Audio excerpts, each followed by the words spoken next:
recently drove the updated 2022 BMW X3 and were instantly reminded what an excellent car it is.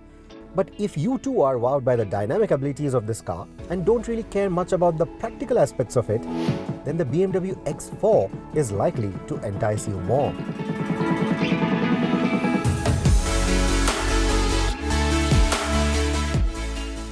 And the BMW X4 shares not only the showroom space but also the platform and the underpinnings with the X3. So it was only natural that an updated X4 was about to come, close on the heels of the updated X3. And that new X4, that very X4 is what we are driving right now. And boy, it looks gorgeous. Hello and welcome to Overdrive. I am Rohit Paradkar, and before I tell you more about the X4, please do subscribe to the channel if you haven't already. And at the end of it, if you do like the review, please give us that like button and also consider sharing this video with your friends and family. They've brought it up to speed with the current design language at BMW, meaning it gets a sleeker looking front end with revised headlights that now have a narrower LED signature.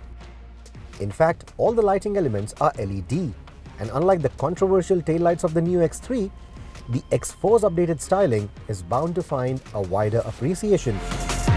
The coupe SUV form in itself is a polarizing body style, but if you appreciate it, the X4 is one of the best iterations out there, and the new one with its sharper styling cues is better still. The X4 has the same drag coefficient as the X3, 0.29 CD, but there is a noticeable difference in the way the front has been designed on both the siblings. If you remember, I had said with the X3 review that I would prefer an all-black grille, especially on BMW SUVs that are draped in this gorgeous grey color. And looks like this X4 was pegged just for me, but it isn't. Instead, it is because this is the limited dark shadow edition, which also gets blacked out wheels, window lining, gills and bumper garnish. But that grille, I simply love it. That mesh pattern looks good, and so do the active flaps behind it. We are used to seeing vertical slats on BMW kidneys, but everything that we have been used to seeing on BMWs for the last couple of decades has become far too common now, and that lack of visual novelty has been hurting BMW for a while. So that new pattern on the grille, it's a welcome change. It's derived from the BMW M4, the new one, and on a more proportionate grille size like this one, it does look good. What also looks great is the treatment of the rear with the sinister black diffuser flanked by the new sporty exhaust tips that come from the M division. Oh, and did I mention the red brake calipers? Guess I should stop now. Or maybe not. I'm also digging this all-black cabin layout. I think it looks wonderful, and the way they've achieved these very subtle red accents with the stitching, I think that looks quite good too. I would have loved to pair that with red ambient lighting as well, but those colors unfortunately aren't available with the ambient lighting. So I guess I'll just stick to the classic orange, or maybe even the orange and white color combination to go with the theme used on these displays. Speaking of displays, the infotainment screen is now 12.3 inch. Yes, you guessed it right, it's the same one from the new X3. The instrument cluster is all digital too, also from the X3 and 12.3 inch again. If I had to go nitpicking, I would have liked these displays to show me the same car that I'm driving, you know, with the black grille and the black wheels, etc. Not the one with the chrome grille and the chrome wheels. I would also like it to show me this car in a 360-degree format when I'm reversing or parking, but it only gets a reversing camera, not a 360-degree camera. But it does have a new park assist system in case you use that sort of a thing. These screens, along with the intelligently laid out switchgear, are controls that don't need a steep learning curve. So the user interface and ergonomics are spot on as before. The storage space, the 525-litre boot volume and the overall seating space remain unchanged too, meaning that most rear seat occupants shorter than 6 feet should do just fine even with the receding roofline of this coupe SUV. For the new BMW X3, I had recommended the petrol engine, but for the X4, I would recommend the diesel. For starters, this xDrive 30D is a 6-cylinder configuration, so it sounds really good. BMW have somehow managed to get rid of all the typical diesel clutter, and I like that refinement. It redlines at a relatively higher 5000 RPM, and it also sounds quite good getting there.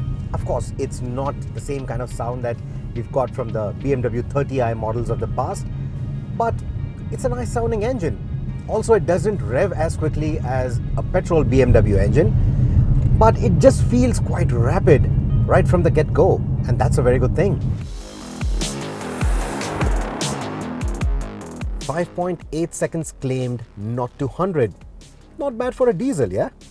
What's even better is the roll-on acceleration, courtesy of the 620 Newton meters of torque that is made available on tap by the 8-speed automatic transmission. All this power and torque goes down to the wheels in a rear bias fashion via the BMW X-Drive all-wheel drive system. And BMW says that this system is now more efficient and also lighter. If you think the chassis control or the body control of the X3 is tight, wait till you drive the X4. Even this one has adaptive suspension, of course. But like everything else in this car, even the suspension is tuned to have an elevated sense of sportiness to it compared to the X3. Like the X3's optional wheels, the X4 rolls on standard 20 inches, but the ride quality is surprisingly good. Of course, you would have to be more careful on the rougher sections of the road to protect these rims, but on the usual bad roads or poor road conditions or undulated roads that most of India will throw at this car, the comfort mode actually works quite well, and you won't really have that bone-jarring ride which you otherwise do expect from a car of this order. The progressive steering setup complements the sporty intent well too, but the brake feels a tad too soft even in the sport mode. Save for a bit more bite and feedback, the X4 doesn't leave me wanting for anything else. It is truly the sporty alternative to the wonderful X3. And if I had to choose between the two, this would be the one, but maybe in a blue and not a grey. Believe it or not, but the coupe SUV body style has actually taken off quite well even in a market like India. And the X4 in particular, it's actually tasted quite a bit of success. It is one of those cars which are an easy choice for a lot of people out there who are looking at adding one more premium car to their garage.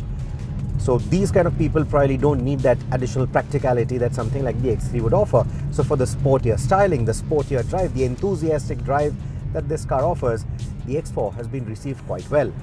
So an updated X4 with better looks, better equipment, I think it's a good idea after all.